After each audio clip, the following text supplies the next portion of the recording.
chute d'un parachutiste par rapport à une voiture. Un parachutiste tombe à la verticale avec une vitesse constante, petit v égale 5 mètres par seconde.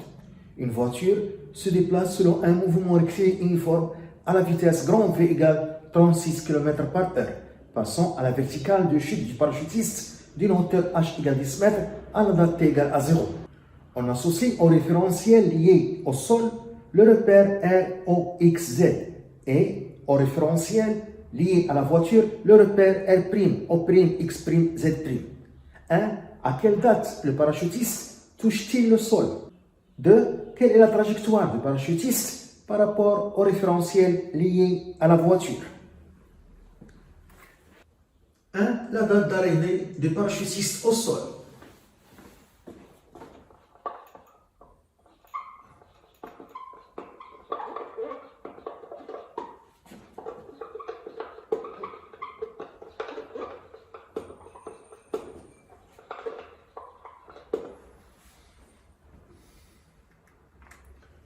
Le schéma, le parachutiste est en mouvement rectiligne uniforme suivant l'axe OZ.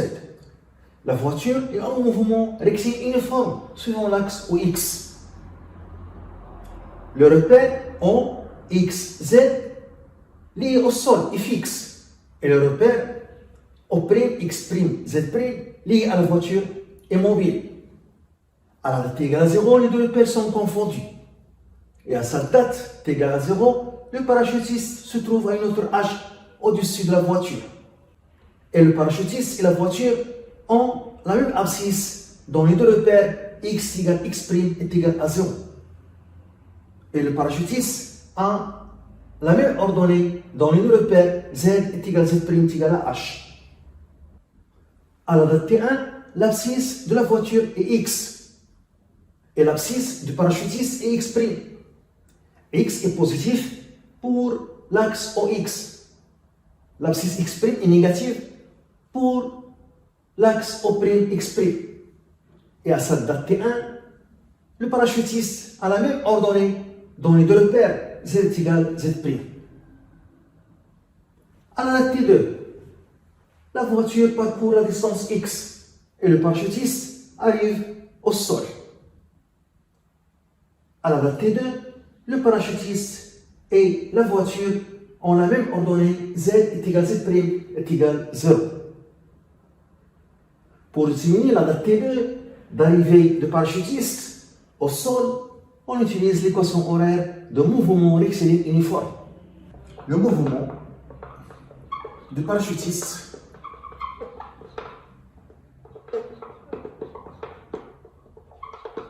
est rectiligne uniforme. Donc son équation z est égale Vz fois t plus z0. Z0 est ordonnée à t égale à 0. À t égale à 0, on a z est égal à h. À t égale à 0, on a z est égal à h. Donc je remplace z par h et t par 0 pour trouver z0. Donc h est égal à Vz fois 0 plus z0. Donc on trouve z0 est égal à h.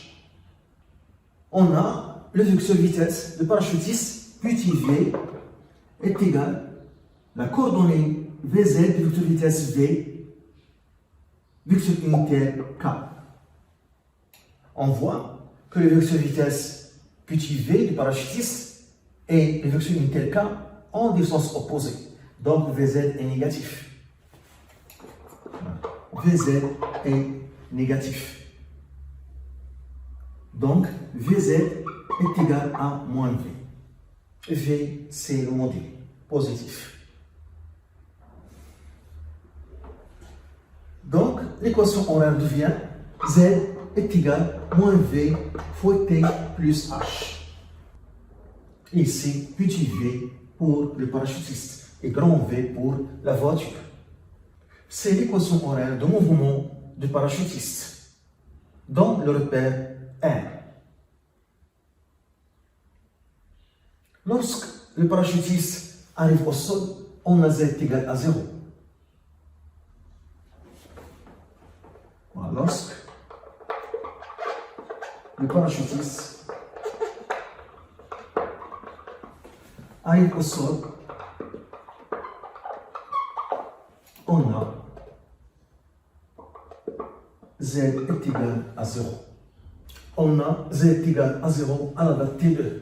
Donc 0 est égal à moins V fois T2 plus H. Donc V fois T2 est égal à H. Donc le parachutiste arrive au sol à la date T2 est égal à H sur V, petit v. T est égal à H 10 mètres et la vitesse du parachutiste 5 mètres par seconde. On trouve 2 secondes. À la date T2 égale 2 secondes, le parachutiste arrive au sol. De la trajectoire du parachutiste par rapport au référentiel mobile R'.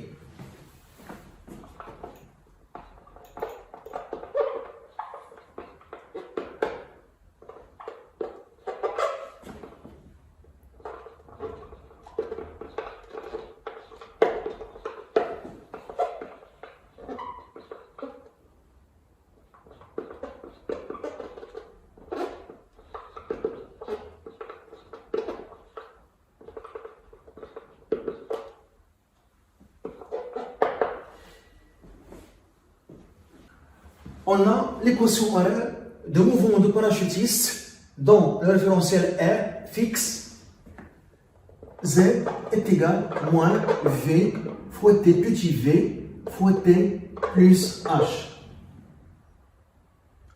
Et on voit sur le schéma que Z est égal à Z' à chaque instant. Donc Z' est égal à moins V fois T plus H. C'est l'équation horaire de mouvement de parachutiste suivant l'axe OZ' dans le référentiel R'. Et puisque la voiture a un mouvement rectiligne uniforme, on écrit son équation horaire. Et puisque la voiture est en mouvement rectiligne uniforme, on écrit son équation horaire x est égal à Vx fois t plus x0 pour la voiture grand V et pour le parachutiste petit v. x0 c'est l'abscisse à t égale à 0. À t égale à 0, on a l'abscisse égale à 0. On a à t égale à 0, on a x égale à 0.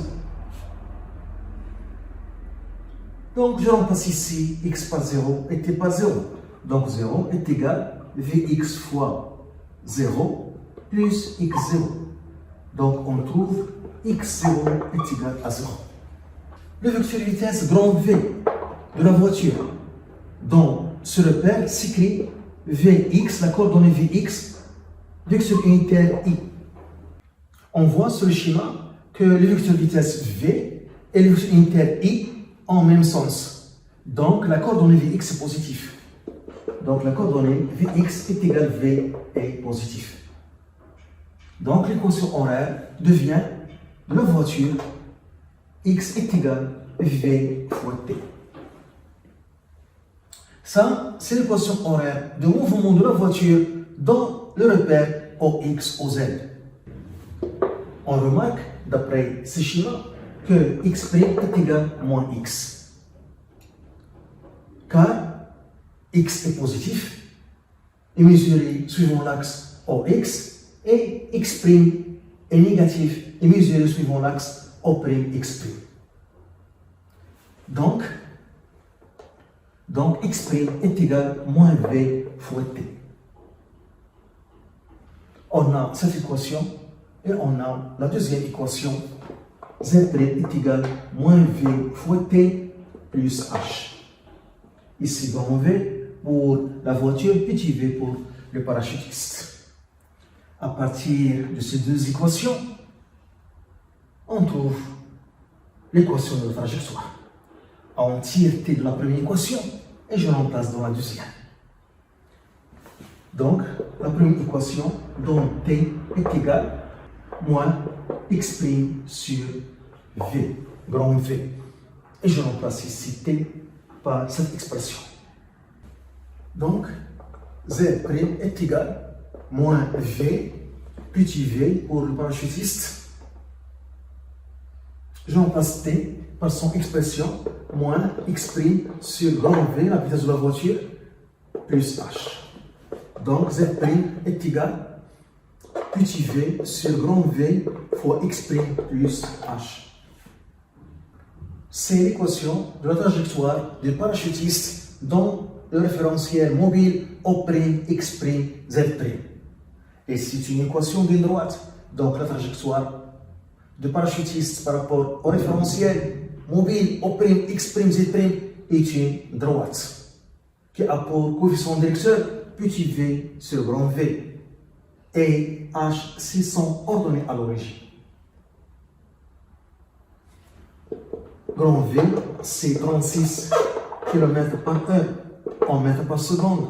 36 km, c'est 10 cos 3 mètres. Et 1 heure, c'est 3600 secondes. On trouve 10 mètres par seconde. Petit v, la vitesse du parachutiste, 5 mètres par seconde. H, l'ordonnée à l'origine, à t égale à 0, 10 mètres. Donc, Z' est égal 5 sur 10 fois x' plus 10. Z' est égal 5 sur 10, c'est 0,5 fois x' plus 10. C'est l'équation de la trajectoire du parachutiste dont le repère mobile O', x', Z'. Et c'est une équation d'une droite. Donc, la trajectoire est une droite. Donc, c'est l'équation de la trajectoire du parachutiste.